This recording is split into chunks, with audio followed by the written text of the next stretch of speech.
እንዴት ኖት? ደህና ነኝ ወንድም ሰው። ሰላም ኖት? ደህና ነኝ። ደህና ናችሁ? እግዚአብሔር ይመስገን። ደህና ኖት አባ? ደህና አሉ? ምን ሆኖ ነው የኔነት? አሞት ነው ያው ድሮም እንክልተኛ ነበረ። ያው አሁንም እየሰራን እየበላን በእንክልት ላይ እንደነበረ የሆነ ወደ ስራ ቦታ ሲሄድ ወደቀ። አሁን የገጠመኝ ደረሰበት። አሁን ማንም አያግዘኝም፣ ማንም አይረዳኝም። ያው እንደዚህ ብሎ እኔ አውጥቼ ነው ያብቼ ነው እኔም አይቻለኝም። ያው ከአቅሜ በላይ የሆነብኝ አባት። ስንት ጊዜ ሆነ?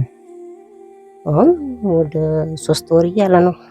አሁን እሱ ከወደቀ ጭራሽ ሁኔታችን በጣም የከፋ ሆነብን። ራሱ እኛም እንተኛበት ሁሉም ነገር ማንኛውም ነገር እኛ ሁሉም የገደደብን ነገር ነው። ሁሉም የጎደለብን ነገር ነው። አባት ማውራት አይችልም።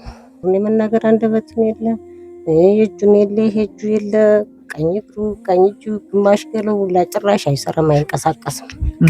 እና እኔ ለውሱን አልብሼ ነው እኔ የሆነ በቃ አንቀሳቀሽ ነው እኔ አጉርሼ ነው እኔ ይሄንን ላጩን ነገር ልጋጉን ጠርቄ ነው ምራቁን ምናምን በቃ ባለ ነገር ምንም ማውራት አይችልም። ሕክምና ሳልሞከረም ነበር።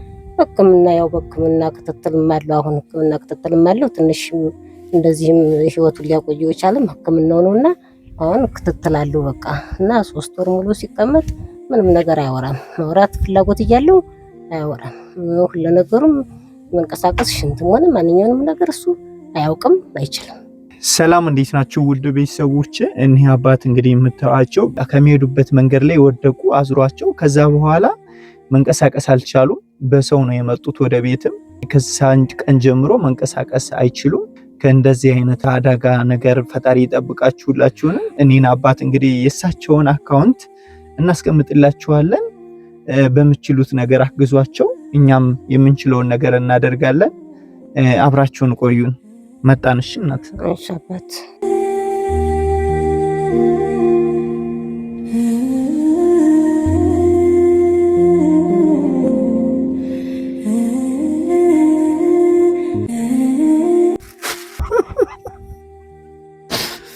ለምን ነው የሚያለቅሱ? አያልቅሱ እሺ።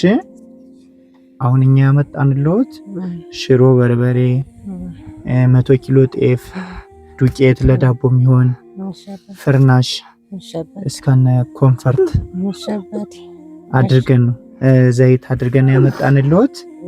እንደገና ደግሞ አባባን ወደ ሆስፒታል ሲወስዱ በቀጠሮ ቀን ለባጃጅ ምናምን እንዲሆነዎት ይሄ 10,000 ብር ነው። እሺ እቺን ያዙ። እኛ አይደለንም ያደረግንልዎት ማማ። እሺ እኛ እንዲሁ ተልከን ነው። አንዲት እህቴ በባታ ማርያም ስም ብላ ነው ይሄን ያደረገችልዎት። እሺ እሷን ይመርቁልኝ፣ ያቆይልኝ፣ እግዚአብሔር ይስጥልኝ።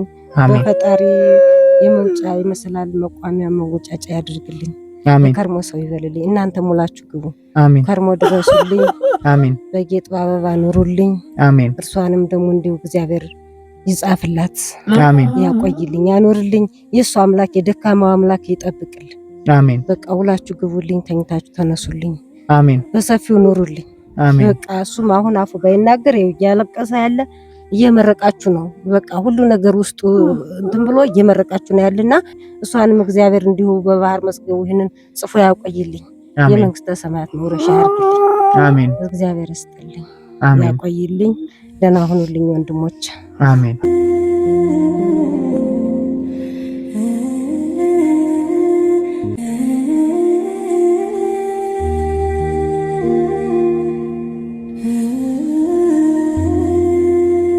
አይዞን። እሺ አይዞ ይበላባት። ደህና ሁኑልኝ። እሺ ደህና ሁኑልኝ። መርቃቸው